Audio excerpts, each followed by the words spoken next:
आप सभी को मेरा नमस्कार। स्वागत है आपका अपने चैनल सुनहरी कहानियाँ में। आज की कहानी है नारंगी, जिसकी लेखिका प्रतिभा राय जी हैं। कहानी शुरू करने से पहले मेरा आपसे विनम्र निवेदन है, यदि आपको मेरे द्वारा सुनाई गई कहानियाँ पसंद आती हैं तो कृपया कहानी को लाइक, शेयर और चैनल को सब्सक्राइब कीजिएगा। आइए सुनते हैं कहानी नारंगी।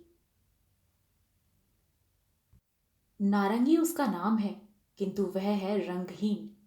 हालांकि कभी रंग था, जिस ऋतु में पौधे में फूल खिलते हैं, लेकिन आज नारंगी के जीवन में सिर्फ एक ऋतु है, जिसका नाम है ग्रीष्म। पत्ते रहित, निदाघ के अभाव, आवश्यकता, दुख, गरीबी, यातना की तपिश से असमय ही अपने शरीर और मन की हरियाली खोकर वह चुक गई है। लेकिन कुछ वर्षों पहले शहर की तलहटी वाली गंदी बस्ती में वह मौसमी हवा थी, और थी बसंत के सुरभित मलय का झोंका।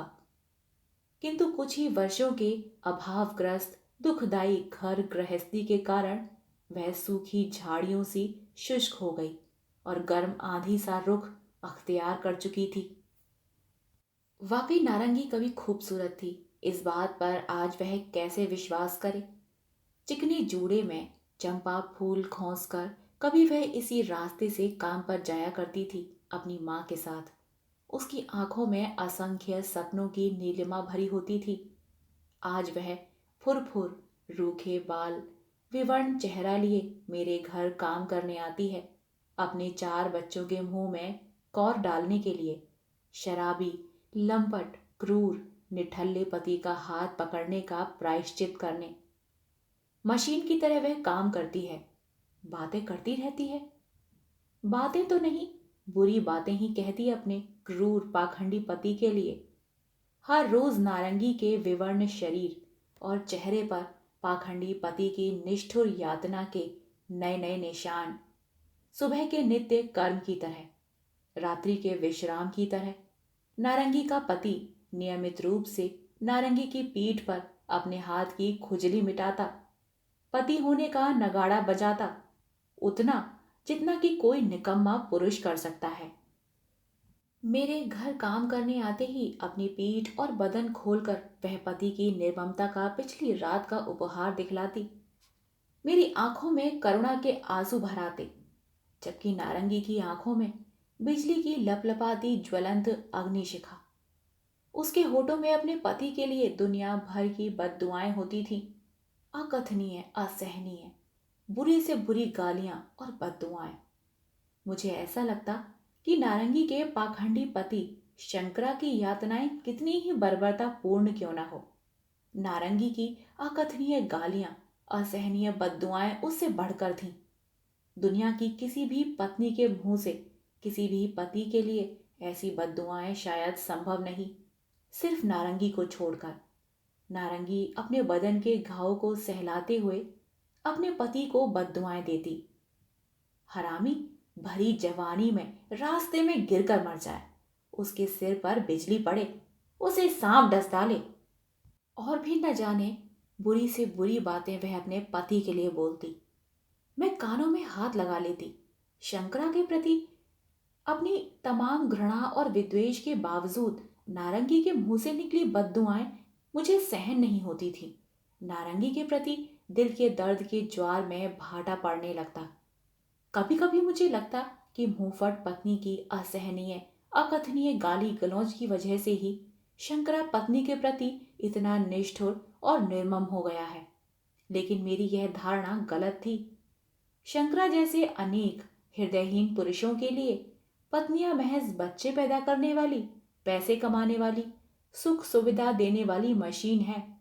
मारने से दर्द नहीं होता, भूखे उपासे दिन रात खटने से उनकी जान नहीं जाएगी। बीमारी हो तो उन्हें इलाज की जरूरत नहीं।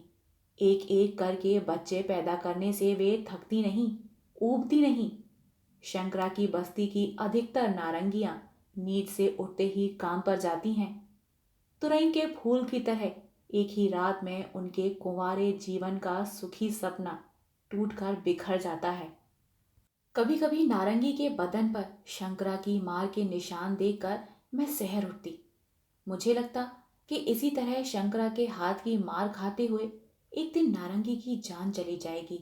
मैं संवेदना भरे स्वर में कहती, क्या फायदा है ऐसे दुष्ट आदमी के साथ रहने में? उसे छोड़ क्यों नहीं देती? कौन सा वह तुझे पालता है, बल्कि तेरे पैसों से ही मौज उड़ा रहा है, बच्चों का हक छीनता है। तू तो कमाती है, खाती है, फिर ऊपर से इतनी मार क्यों खाती है? नारंगी काम करते हुए कहती, क्या साहब ने कभी गुस्से में आपको भला बुरा नहीं कहा होगा मालकिन? आप लोगों का अपशब्द और हमारी मार दोनों एक जैसे हैं। हमारी बस्ती में किस औरत ने मार नहीं खाई होगी? फर्क सिर्फ इतना है कि कोई 8 दिन, कोई 15 दिन में अपनी पत्नी की गलती देखकर उसे पीटता है। मेरा मर्द तो अपने हाथ की खुजली मेरी ही पीठ पर मिटाता है। कोई बात हो या ना हो तो उसे छोड़ दे, मैं कहती। यदि साहब ऐसा करें तो क्या आप उन्हें छोड़ देंगी मालकिन? नारंगी ने सवाल किया। मैंने अप्रतिभ हो कहा, यह तब देखी जाएगी। हालांकि यदि मैं साहब को छोड़ दूं तो मुझे कोई और दूल्हा नहीं मिलेगा। हम पढ़े लिखे लोगों में यही तो दिक्कत है।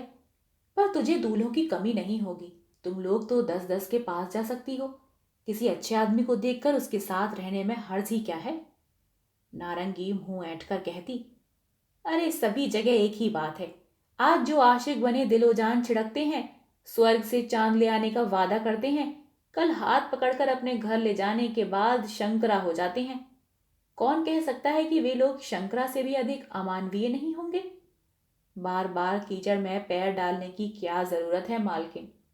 इसीलिए जानबूझकर एक ही आदमी की मार और गाली गलौज सहती हूं। अब उससे नाराजगी या अभिमान कैसा? अब तो उससे प्यार और सुख पाने की आस तक दिल में नहीं रही। इसीलिए मार खाने से बदन में चोट तो जरूर लगती है, पर अब दिल नहीं दुखता। दूसरे पुरुष से फिर प्यार और सुख की आस लगाने के बाद हताशा हाथ लगे तो दिल दुखेगा, मन रोएगा, जिंदगी बेजान सी लगेगी, जैसे कि शुरू शुरू में शंकरा से मार गाली खाने के बाद लगा करता था। घर बदल लेने से, पति बदल देने से औरत का नसीब तो नहीं बदल जाता मालकिन। मैं कुछ न कह सकी। शायद नारंगी का कहना सही है। 4-4 बच्चों को साथ लेकर नया घर बसाने पर उसे सुख नहीं मिलेगा, बल्कि फिर दुख मिलेगा। कभी कभी नारंगी काम पर नहीं आती। मेरा काम ठप पड़ जाता। दूसरे दिन आते ही मैं उस पर बरस पड़ती।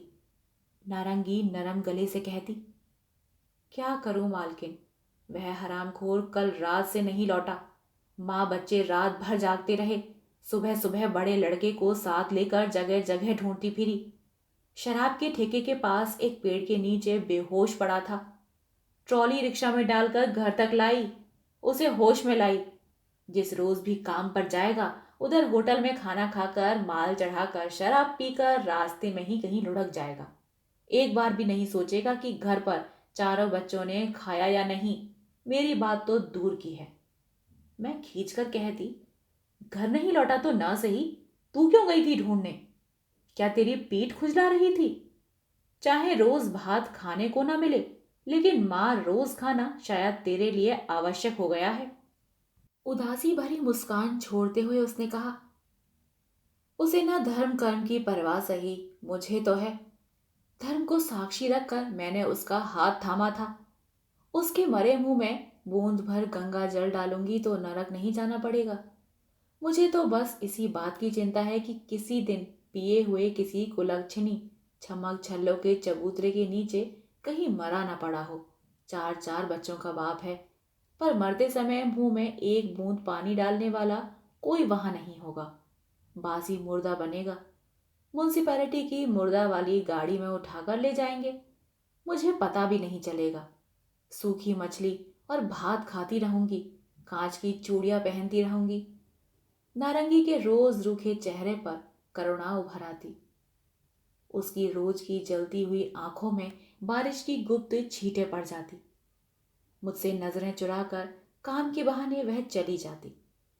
कभी कभी मुझे लगता कि परिस्थितियों ने ही नारंगी को मुंहफट, रुक्ष और नीरस बनाया है, वरना वह कोमल हृदय, स्नेहमय नारी ही तो है।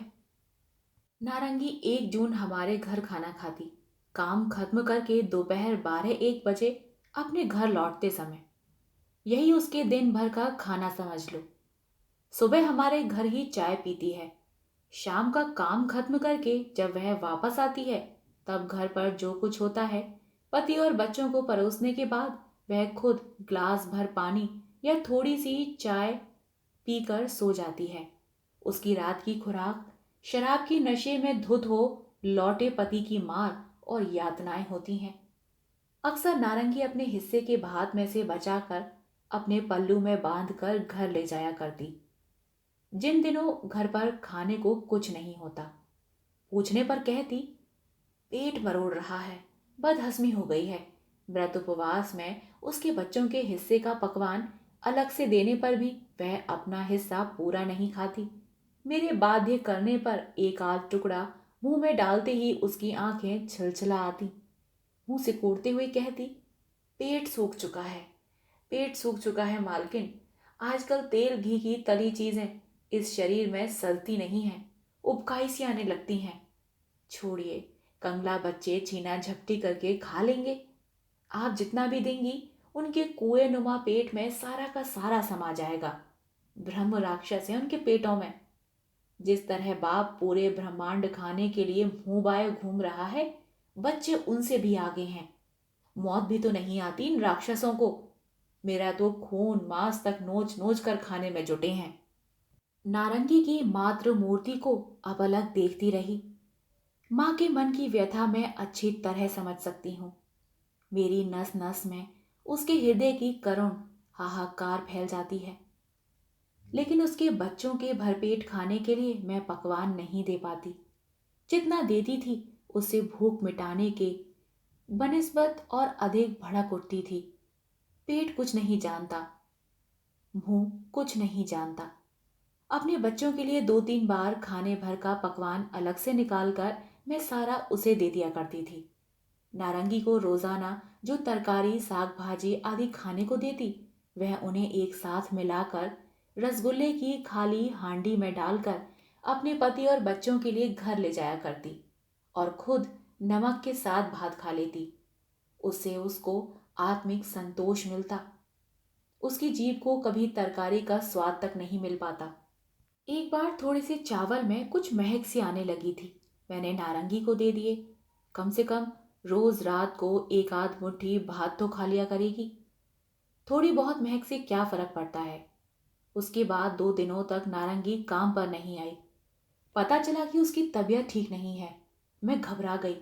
नारंगी बीमार पड़ गई तो मुझे काफी परेशानी होगी। मुंह फट भले ही हो, लेकिन इतनी मेहनती औरत मिलना बहुत मुश्किल है। शहर के बाहर हमारा नया मकान था। नारंगी का घर करीब ही था। उस दिन पति के दफ्तर चले जाने के बाद मैं रिक्शा लेकर नारंगी के घर गई। उसकी तबीयत के बारे में पूछकर उसे दवा दारू न देने से उसकी बीमारी बढ़ने के साथ ही साथ मुझ जैसी श्रम कुष्ठ गृहिणी भी घर का सारा काम करते करते बीमार पड़ जाएगी। नारंगी के घर के आगे ठिठक गई। झुके हुए फंस के घर में बैठी नारंगी भात खा रही थी। मेरे घर से लाए खराब चावल का भात। भात के साथ और कुछ नहीं, लेकिन भात का कौर मुंह में डालने के बाद हाथ पुनः नीचे जमीन में छुलाकर मुंह तक ले जाती है। उंगली का पोर जीभ से चाट लेती है। मैंने सोचा, खटाई, भुनी हुई सूखी मछली या फिर नमक मिर्च होगा। नीचे जमीन में डालकर वे लोग खाया करते हैं। लेकिन मुझे यह देखकर हैरत हुई कि नारंगी जमीन पर ही उंगली छुला रही है। नीचे चुटकी भर नमक भी नहीं था। मुझे देखते ही जल्दी जल्दी कौर मुंह में डालकर उसी तरह जमीन पर उंगली छुलाकर चाटते हुए वह मेरे पास आई। मैंने पूछा, नारंगी, तुम किस चीज के साथ भात खा रही थी? कुछ नहीं, नमक लाने के लिए आज 10 पैसे भी नहीं मिले। चुटकी भर नमक कुठलिया में पड़ा था। एक आलू पड़ा है, वह आएगा तो खाएगा। बिना नमक के साहबजादे का कौर गले से नीचे नहीं फंसेगा। मानो वाकई राजा महाराजा हो। नारंगी ने हंसते हुए कहा, सब उसी के पेट में जाए, जल्द ही भस्म हो जाए। लेकिन मेरा मुंह नमकीन होने लगा था। मैंने पूछा, जमीन से क्या लेकर चाट रही थी? कुछ नहीं मालकिन, सिर्फ बच्चों की तरह अपने मन को बहलाने की बात है। खाली भात खाने की सोचने पर भात गले से नीचे नहीं उतरेगा। इस तरह झूठ मूठ उंगली चाटने पर भात नीचे उतर जाता है। इसमें कुछ स्वाद हो या ना हो, सब अपने मन पर निर्भर करता है। जिस दिन भात के साथ कुछ नहीं होता, मैं इसी तरह खा जाती हूँ। अपनी उंगली के पोर का भी तो कुछ स्वाद होता है। मेरा कौर नीचे धंस जाता है। हालांकि नारंगी खुद को ठगकर फीकी जिंदगी से रोजाना स्वाद निकालने की बात कहकर मुस्कुरा उठी, लेकिन मेरी आंखें नम हो आई थीं। रोज सब्जी काटते समय हमारी थालियों के इर्द गिर्द जितनी सब्जी बिखर जाती है, उतने में तो नारंगी पिकनिक मना सकती है। कभी कभी नारंगी दांत निपोर कर विनती करती, मालकिन साहब की कोई पुरानी कमीज हो तो दे दीजिए ना। वह करम जला तो जो कुछ भी कमाता है सबका सब पेट में डाल लेता है। पेट के अलावा पीठ की उसे चिंता ही नहीं। जाड़े में आधी रात को कांपते हुए लौटता है। मैं उसे एकटक देखती रहती। उसके बाद गंभीर होकर कहती, साहब का कोई गरम कोट ले जा, लेकिन याद रख, इससे उसे जाड़े में आधी रात को शराब पीकर घर लौटने में और आसानी होगी। नारंगी मुंह बिदकाते हुए कहती, लो सुनो, मैं भला अपनी मर्जी से कमीज मांग रही हूं? मुंह झोंसे ने कल रात मुझे यह कह कहकर खूब पीटा है कि मैं आपसे पुरानी कमीज मांगकर क्यों नहीं लाती। उसने मेरे सारे कपड़े चूल्हे में झोंक दिए। जितना पहनती हूं बस यही बचा है। नास पीटा कहता है, मालकिन से एक एक करके इतनी साड़ियां पहनकर मटकने को मांग लाती है और मेरे लिए कमीज तक नहीं ला पाती। ऐसे निर्लज्ज आदमी से क्या कहूं। जब से उसका हाथ पकड़ा है, एक साड़ी तक नहीं खरीद सका मेरे लिए, बल्कि मेरी चार चार साड़ियों को चूल्हे में झोंक दिया। उस आग में खुद भी जलकर क्यों नहीं मर गया। उसके बाद शुरू हो जाती उसकी अश्रवणीय अकथनीय बद्दुआएं हमेशा की तरह, जब तक कि शंकरा नहीं बल्कि नारंगी पर ही गुस्सा और खींचना आ जाती। उस रोज नारंगी मेरे घर आकर बेतहाशा रोने लगी। शंकरा का नाम ले लेकर आंसू बहाते हुए सिर ठोक ठोक कर वह रोए जा रही थी। मैंने सोचा शायद आज उसकी पिटाई अंतिम सीमा लांघ चुकी है, लेकिन नहीं। नारंगी के बदन और चेहरे पर मार का कोई निशान नहीं था। मन में यह बात भी आई कि शायद नारंगी की कोई बद्दुआ असर कर गई है शंकरा पर। तब तो नारंगी को मुक्ति मिल गई है। मुझे तो लगता है कि शंकरा की मौत देखने के लिए ही नारंगी जी रही है। शायद वही इसके सुख का एकमात्र दिन होगा। इसके अलावा तो उसकी जिंदगी में सुख नाम की कोई चीज है ही नहीं। लेकिन नारंगी की यह हृदय विदारक करुणा तो लोक दिखावा नहीं है। यह रुलाई तो उसके अंदर से निकल रही है।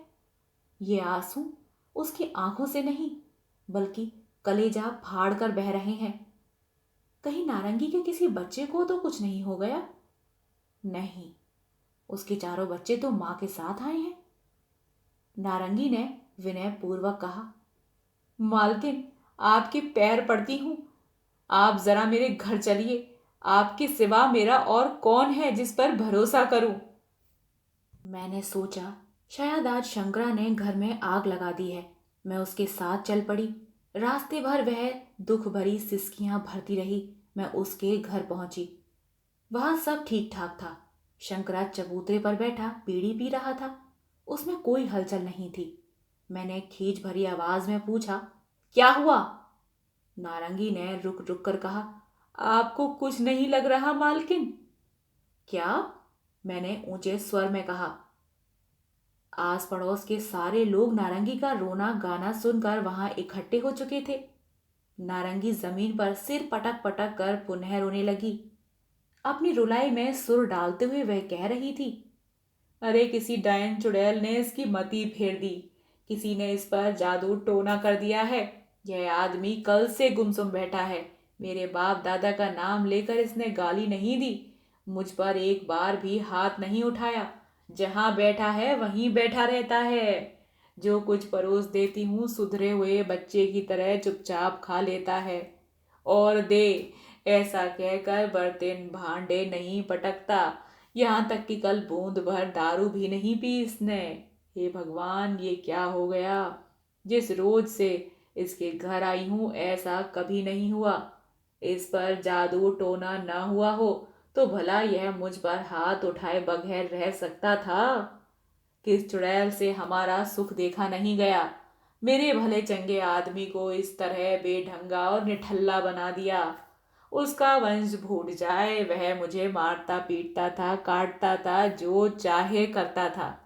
इसमें किसी के बाप का क्या जाता था। पुनः सिर पटक पटक कर नारंगी रोने लगी। सभी अवाक थे, मैं भी। लगता है इस औरत का दिमाग खराब हो गया है, इसे इलाज की जरूरत है। अब शंकरा बीड़ी फेंक कर उठ खड़ा हुआ, मेरे करीब आकर बोला, कहिए तो मालकिन, क्या खून हमेशा गर्म रहता है जो इसको मारता पीटता रहूं। अब उम्र बढ़ चली है और कितना पीटूं इस औरत को। पीटते पीटते मेरे हाथों में दर्द होने लगा है। इसीलिए मैंने सोचा कि नहीं, अब अच्छे रास्ते पर चलना चाहिए। इस औरत को भी कुछ फुर्सत देना चाहिए। लेकिन यह भला ऐसा होने दे तब ना। देखिए ना किस तरह बिलक बिलक कर रो रही है, मानो इसके बच्चे और घरवाला मरे पड़े हों। बड़ी बड़ी आंखें फाड़ कर शंकरा नारंगी पर घुर्राया। अपनी मुट्ठी बांधते हुए कहा, अब तू मार खाने के बिना रह नहीं सकती। तेरे बाप दादा साले सब के सब मार खा खा कर जीते हैं। साले ठीक हो चुके हैं। हरामजादी चुप रहती है या नहीं। शंकरा ने तड़ाक से एक थप्पड़ उसके गाल पर जड़ दिया। होठ फट कर उससे खून की धार बह चली। नारंगी ने रोना बंद करके शंकरा की ओर देखा। उसकी आंसुओं में डूबती उतराती आंखें मुस्कुरा उठी थीं। उसने कहा, मुंह झौसे को कुछ भी नहीं हुआ है रे। मुझे डराने के लिए कल से ढोंग रचाए बैठा है। सोचता है कि मर जाएगा तो मेरा घर और बच्चे बर्बाद हो जाएंगे। मैं डर जाऊंगी इसे कुछ होने से। भला इस पर कौन जादू टोना करेगा। इसे भला मौत कहाँ रखी है। मुझे खाए बगैर यह मरेगा। मैं मूर्ति बनी नारंगी को देख रही थी। उसका पति प्रेम हृदयंगम कर रही थी। नारंगी ने अपने होठ से खून पोंछते हुए कहा, घबराकर आपको बुला लाई थी मालकिन। इसे तो कुछ भी नहीं हुआ। इस अच्छे खासे आदमी के बारे में कितनी अनर्गल बातें सोच चुकी थी। आप घर जाइए। शंकरा ने नारंगी को धकेलते हुए कहा, तेरी इतनी हिम्मत हो गई कि मालकिन को इस नरकपुरी में खींच लाई। लगता है तेरा दिमाग फिर गया है। नारंगी ने शंकरा का धक्का संभाल कर उसे चुप कराते हुए कहा, छी, तेरे लिए ही तो मैं मालकिन को यहां बुला लाई थी। फिर कभी यदि ऐसा ढोंग रचाया तो मुंह में एक बूंद पानी भी नहीं डालूंगी। प्यासा छटपटाता फिरेगा, समझ ले। लौटते समय रास्ते में मैं सोच रही थी, दोहरी जिंदगी के ऐसे असहनीय उतार चढ़ाव को इतनी सहजता से स्वीकार कर लेने वाली नारी सिर्फ नारंगी ही हो सकती है। यदि मैं नारंगी से इतना ही सीख लूं, नहीं, यह कतई संभव नहीं। क्योंकि मैं नारंगी नहीं, मैं हूं। नारंगी के अंदर का मैं शंकरा के अंदर गहरे से गहरे डूबकर मर चुका है। अब नारंगी अपने अंदर मैं को नहीं ढूंढ पाएगी। इसीलिए वह सिर्फ शंकरा की पत्नी नारंगी है, उसके अलावा और कुछ भी नहीं। आप सुन रहे थे कहानी नारंगी। आशा करती हूं आपको यह कहानी पसंद आई हो। कहानी पसंद आई हो तो कृपया कहानी को लाइक, शेयर और चैनल को सब्सक्राइब कीजिएगा। मिलते हैं एक नई कहानी के साथ, तब तक के लिए धन्यवाद।